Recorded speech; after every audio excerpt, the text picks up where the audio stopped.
Okay, guys. Web3 gaming. I think this is a really cool use case for blockchain, and I checked out this brand new one here, Realm of Titans. It is looking really good, and I have Will here to go through the game and everything that they're doing. They have a token sale coming up as well, so do look into the details. As always, all the links and references down below for you guys. But Will, welcome to the podcast. Thanks for having me. It's an honor. It's always good to have these gaming projects on, and what you guys are building looks really cool. I try to jump on the Discord server and talk about it a little bit more, but I think I was a little bit early at that time. So let's go through what you guys are actually building here. Can you explain the game? What's it like? What can we compare it to?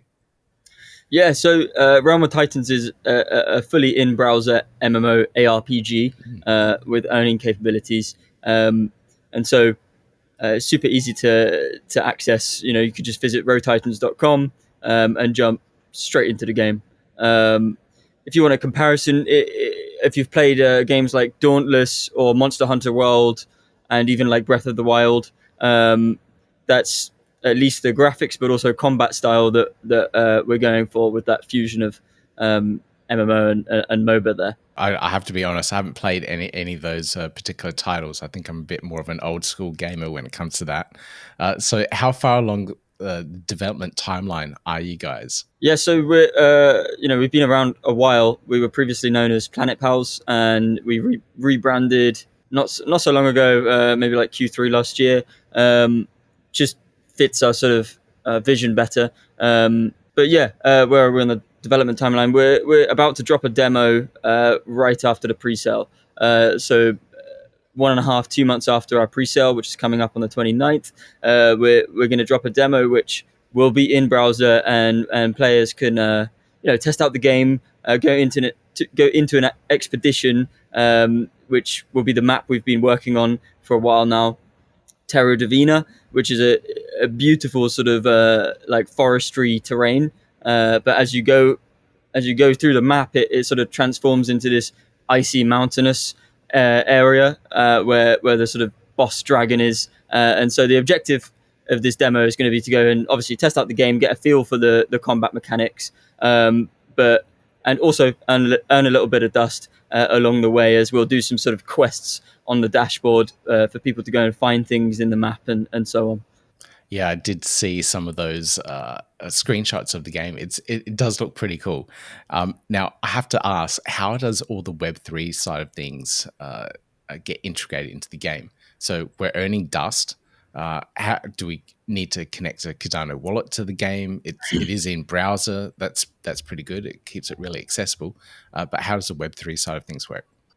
Yeah, so we originated on Cardano, but we are designed as a multi-chain game, where we've partnered with Immutable last year, which I think is one of the largest Web3 game platforms on Polygon. So we're ready to attack the Polygon market soon after Cardano. But we have a unique sort of blockchain strategy.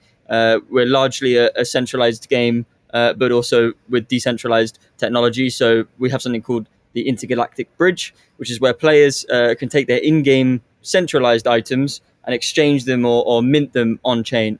What that allows us to do is keep it really lightweight, so you're not having to sign transactions or even connect your wallet to begin with as a new player. It really eases onboarding, but it also increases the efficiency of the game. And so with these centralized items, transacting them can be super easy. Also, going to the forge, upgrading, and so on. You don't have to, like I say, sign a transaction every time.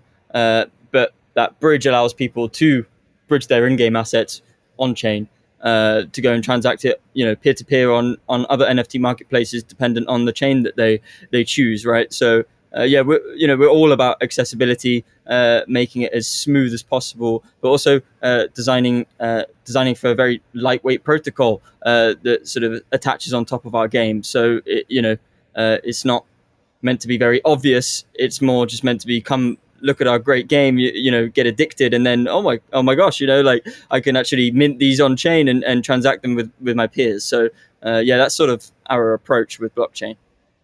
Gotcha. Okay. I like that approach. I've played some other Web3 games where every move you have to sign a transaction, and that just got really, really tiresome. So I like this approach where it's only when you want to export your in-game items, and I'm assuming you can buy things on the market and import it back to your character and stuff. Correct?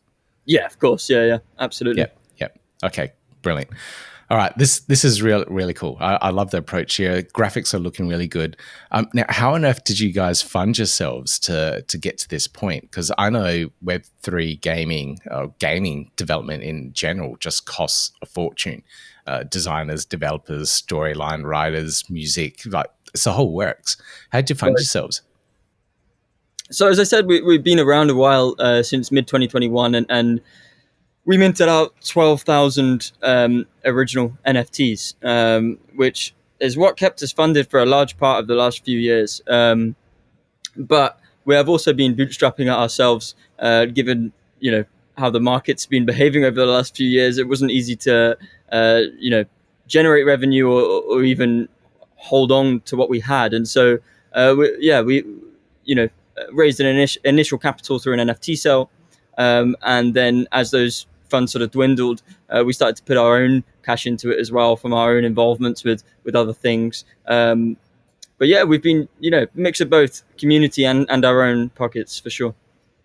Okay, and now you've got the token sale coming up. We've got the on Coinecta, which is great. Coinecta is a fantastic platform. So shout Yeah. out to Marty and the team there.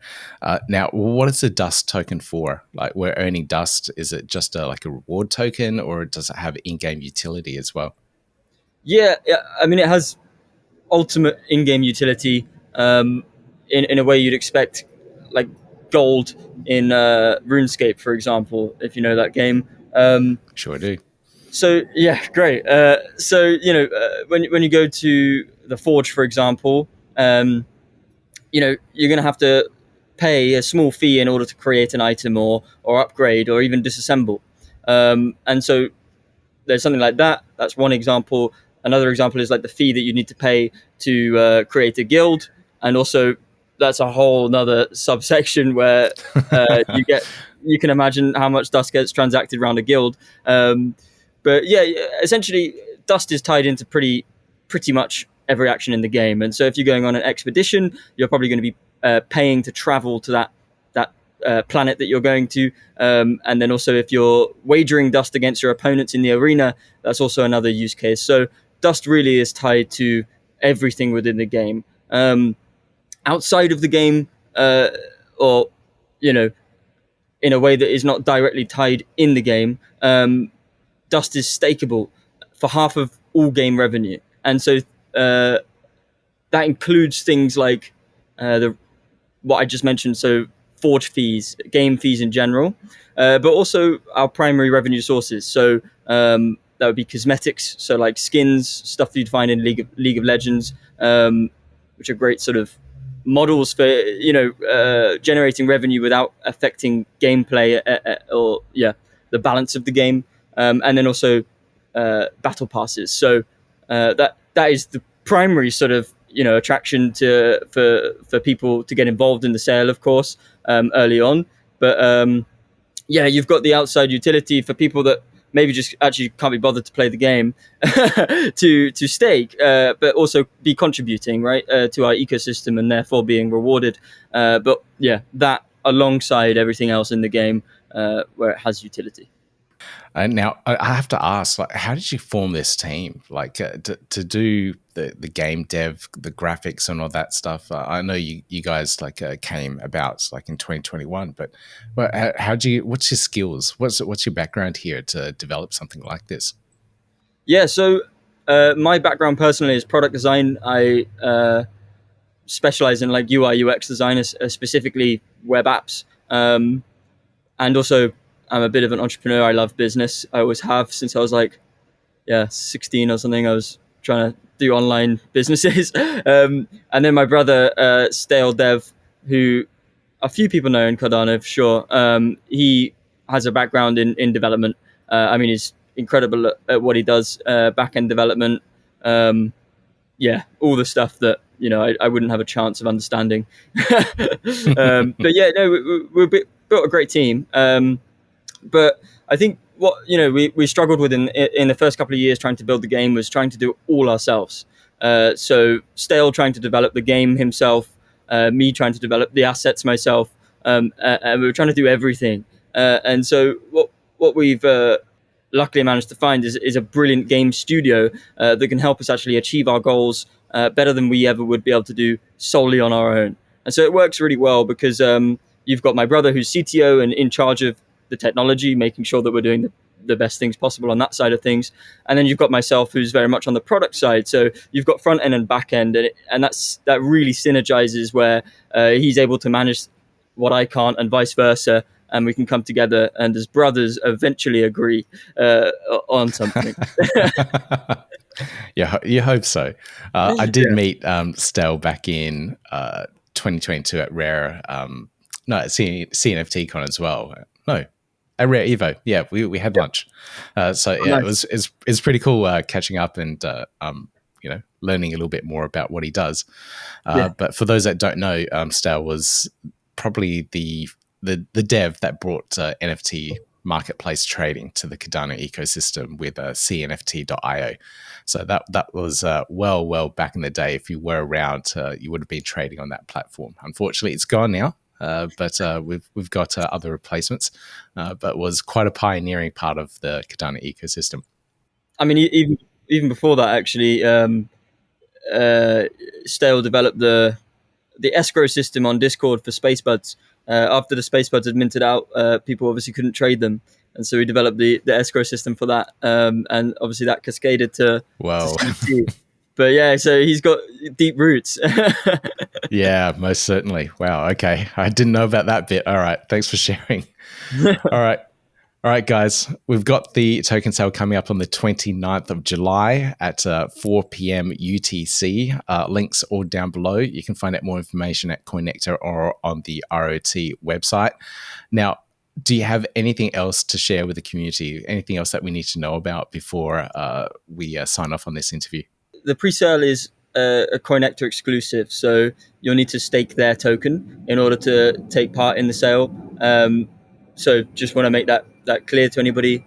And then secondly, we're making a real effort to get guilds established earlier on.